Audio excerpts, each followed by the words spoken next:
తాను కార్పొరేట్ స్కూల్లో చదువుకోలేదని ప్రభుత్వ పాఠశాలలోనే చదువుకున్నానని సీఎం రేవంత్ రెడ్డి వెల్లడించారు. గుంటూరు, గుడివాడలో చదువుకొని వచ్చిన వాళ్లు నాకు ఇంగ్లీష్ రాదని హేళన చేస్తున్నారని సీఎం తెలిపారు.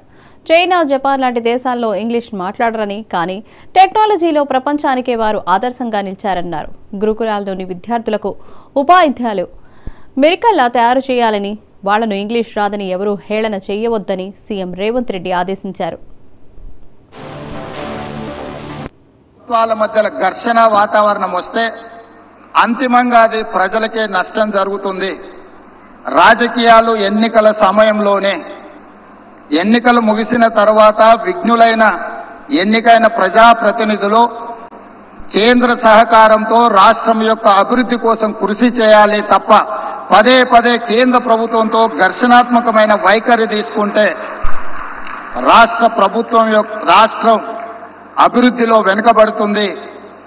ఈ అంశాలని పరిగణలోకి తీసుకుని మా ప్రభుత్వం ఏర్పడిన వెంబడే ప్రధానమంత్రి గారు సమయం తీసుకొని రాష్ట్రంలో 2014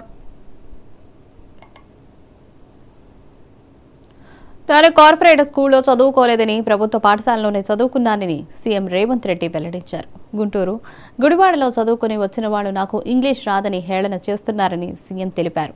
చైనా, జపాన్ లాంటి దేశాల్లో ఇంగ్లీష్ మాట్లాడరని, కానీ టెక్నాలజీలో ప్రపంచానికే వారు ఆదర్శంగా నిలిచారన్నారు. గురుకులాల్లోని విద్యార్థులకు ఉపాధ్యాయులు మెరికల్లా తయారు చేయాలని, వాళ్లను ఇంగ్లీష్ రాదని ఎవరూ హేళన చేయవద్దని సీఎం రేవంత్ రెడ్డి ఆదేశించారు.